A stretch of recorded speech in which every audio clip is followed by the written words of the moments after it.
Hello, and welcome to Pod Sothoth, a Lovecraft book club. I'm your most humble reader, Todd Beardsley, and tonight I'll be reading HP Lovecraft's The Outsider, which was first published in the April 1926 issue of Weird Tales. As this is a horror podcast, it may not be for everyone. Notably, this story contains references to a dark forest, a crumbling castle, silent rats and other ethereal vermin, wind-riding ghouls, and, no spoilers, but the most shocking, soul-crushing revelation of abomination and hellishness. If any of that goth as heck stuff is likely to trouble you, you're advised to skip this episode.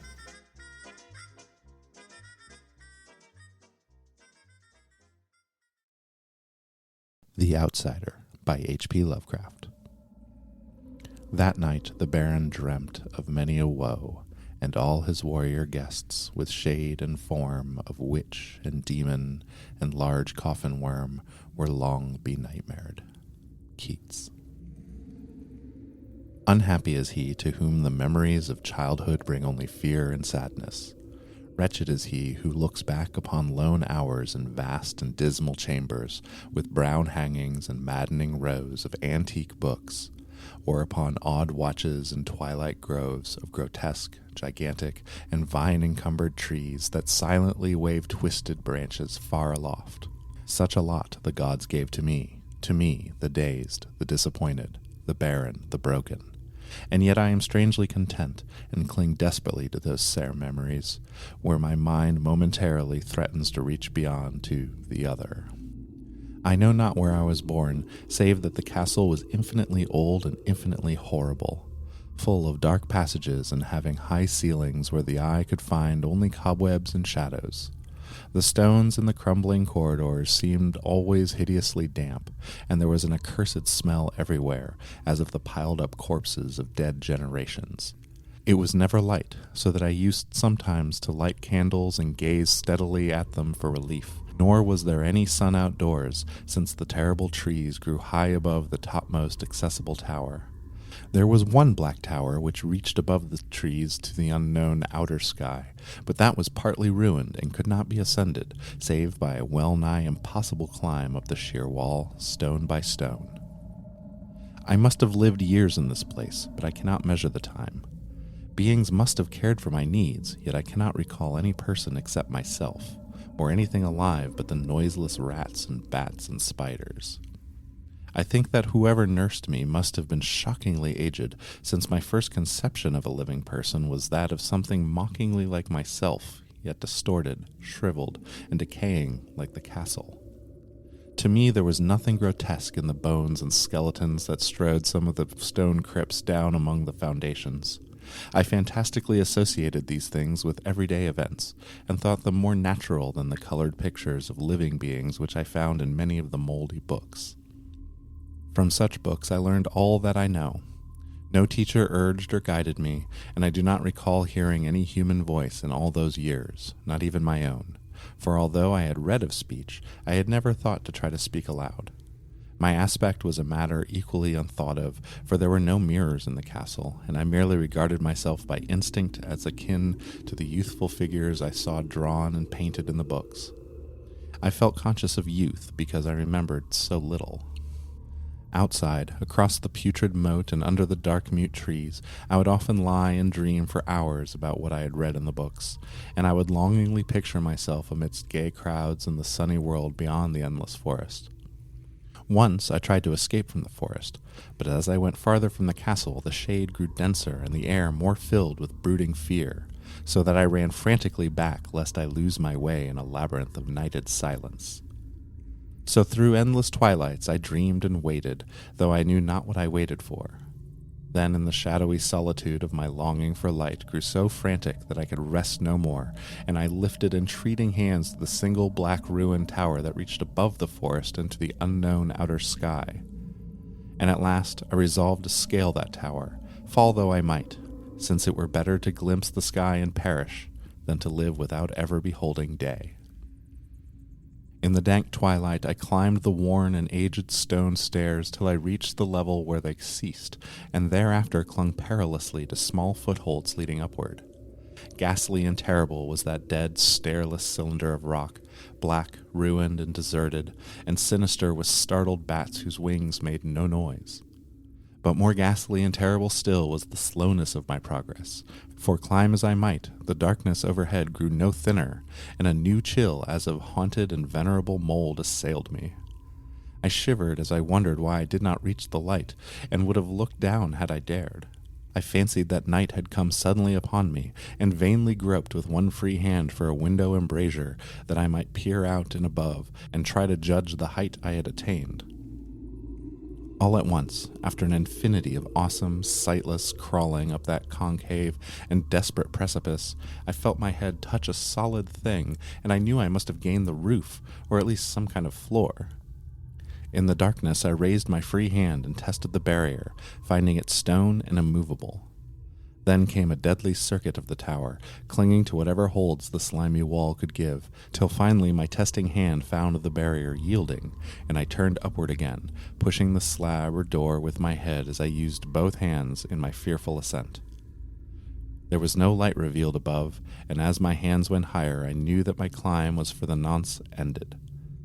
Since the slab was a trap door of an aperture leading to a level stone surface of greater circumference than the lower tower, no doubt the floor of some lofty and capacious observation chamber. I crawled through carefully and tried to prevent the heavy slab from falling back into place, but failed in the latter attempt. As I lay exhausted on the stone floor, I heard the eerie echoes of its fall, but hoped, when necessary, to pry it open again.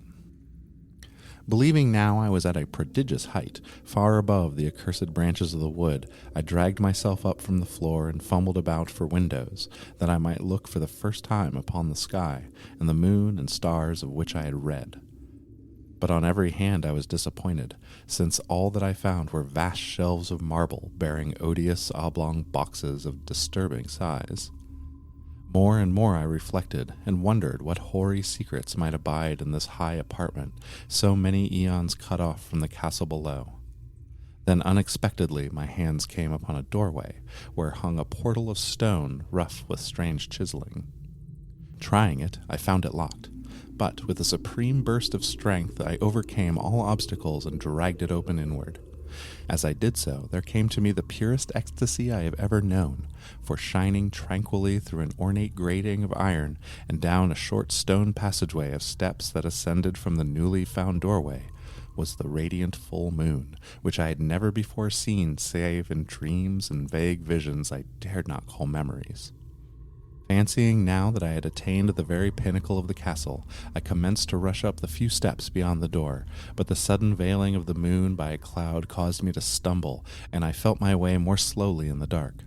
It was still very dark when I reached the grating, which I tried carefully and found unlocked, but which I did not open for fear of falling from the amazing height to which I had climbed.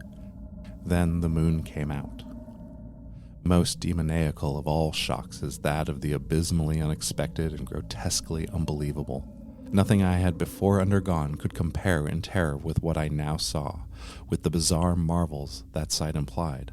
The sight itself was as simple as it was stupefying, for it was merely this.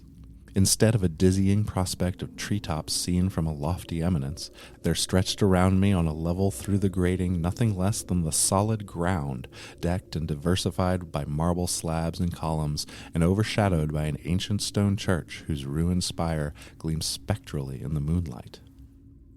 Half unconscious, I opened the grating and staggered out upon the white gravel path that stretched away in two directions.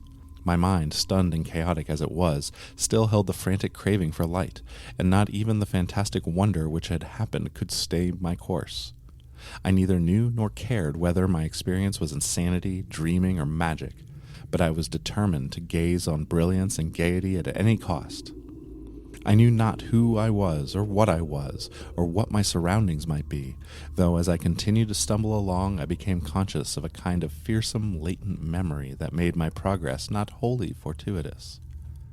I passed under an arch out of that region of slabs and columns, and wandered through the open country, sometimes following the visible road, but sometimes leaving it curiously to tread across meadows where only occasional ruins bespoke the ancient presence of a forgotten road.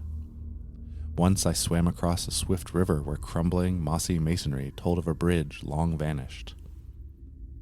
Over 2 hours must have passed before I reached what seemed to be my goal, a venerable ivied castle in a thickly wooded park, maddeningly familiar, yet full of perplexing strangeness to me.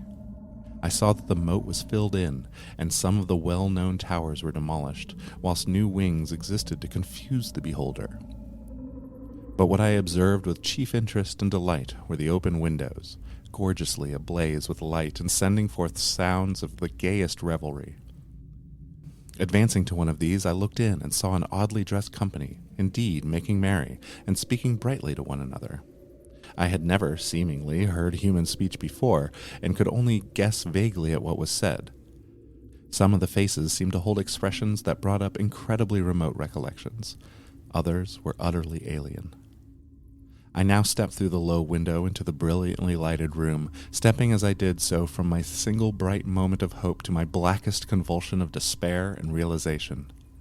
The nightmare was quick to come, for as I entered, there occurred immediately one of the most terrifying demonstrations I had ever conceived. Scarcely had I crossed the sill when there descended upon the whole company a sudden and unheralded fear of hideous intensity, distorting every face and evoking the most horrible screams from nearly every throat. Flight was universal, and in the clamor and panic several fell in a swoon and were dragged away by their madly fleeing companions. Many covered their eyes with their hands and plunged blindly and awkwardly in their race to escape, overturning furniture and stumbling against the walls before they managed to reach one of the many doors. The cries were shocking, and as I stood in the brilliant apartment alone and dazed, listening to their vanishing echoes, I trembled at the thought of what might be lurking near me unseen.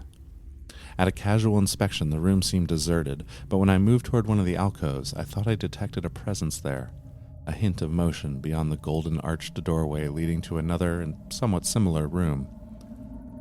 As I approached the arch, I began to perceive the presence more clearly, and then, with the first and last sound I ever uttered, a ghastly ululation that revolted me almost as poignantly as its noxious cause, I beheld in full, frightful vividness the inconceivable, indescribable, and unmentionable monstrosity which by had its simple appearance changed a merry company to a herd of delirious fugitives. I cannot even hint at what it was like, for it was a compound of all that is unclean, uncanny, unwelcome, abnormal, and detestable. It was the ghoulish shade of decay, antiquity, and desolation, the putrid, dripping eidolon of unwholesome revelation, the awful bearing of that which the merciful earth should always hide. God knows it was not of this world, or no longer of this world, yet to my horror I saw its eaten away and bone-revealing outlines a leering, abhorrent travesty on the human shape, and in its moldy, disintegrating apparel an unspeakable quality that chilled me even more. I was almost paralyzed, but not too much to make a feeble effort toward flight, a backward stumble which failed to break the spell in which the nameless, voiceless monster held me. My eyes, bewitched by the glassy orbs which stared loathsomely into them, refused to close, though they were mercifully blurred and shewed the terrible object but indistinctly after the first shock. I tried to raise my hand to shut out the sight, yet so stunned were my nerves that my arm could not fully obey my will. The attempt, however, was enough to disturb my balance, so that I had to stagger forward several steps to avoid falling. As I did so, I became suddenly and agonizingly aware of the nearness of the carrion thing, whose hideous hollow breathing I half fancied I could hear. Nearly mad, I found myself yet able to throw out a hand to ward off the fetid apparition which pressed so close, when in one cataclysmic second of cosmic nightmarishness and hellish accident my fingers touched the rotting, outstretched paw of the monster beneath the golden arch. I did not shriek, but all the fiendish ghouls that ride the night wind shrieked for me, as in that same second there crashed down upon my mind a single and fleeting avalanche of soul-annihilating memory. I knew in that second all that had been. I remembered beyond the frightful castle and trees, and recognized the altered edifice in which I now stood. I recognized, most terrible of all, the unholy abomination that stood leering before me as I withdrew my sullied fingers from its own. But in the cosmos there is a balm as well as bitterness, and that balm is nepenthe. In the supreme horror of that second I forgot what had horrified me, and the burst of black memory vanished in a chaos of echoing images. In a dream, I fled from that haunted and accursed pile and ran swiftly and silently in the moonlight. When I returned to the churchyard place of marble and went down the steps, I found the stone trapdoor immovable. But I was not sorry, for I had hated the antique castle and the trees. Now I ride with the mocking and friendly ghouls on the night wind, and play by day amongst the catacombs of Nephrin Ka in the sealed and unknown valley of Hadoth by the Nile. I know that light is not for me, save that of the moon over the rock tombs of Neb, nor any gaiety save the unnamed feasts of Nitocris beneath the great pyramid. Yet in my new wildness and freedom, I almost welcome the bitterness of alienage. For although Nepenthe has calmed me, I know always that I am an outsider, a stranger in this century, and among those who are still men. This I have known ever since I stretched out my fingers to the abomination within that great gilded frame. Stretched out my fingers and touched a cold and unyielding surface of polished glass.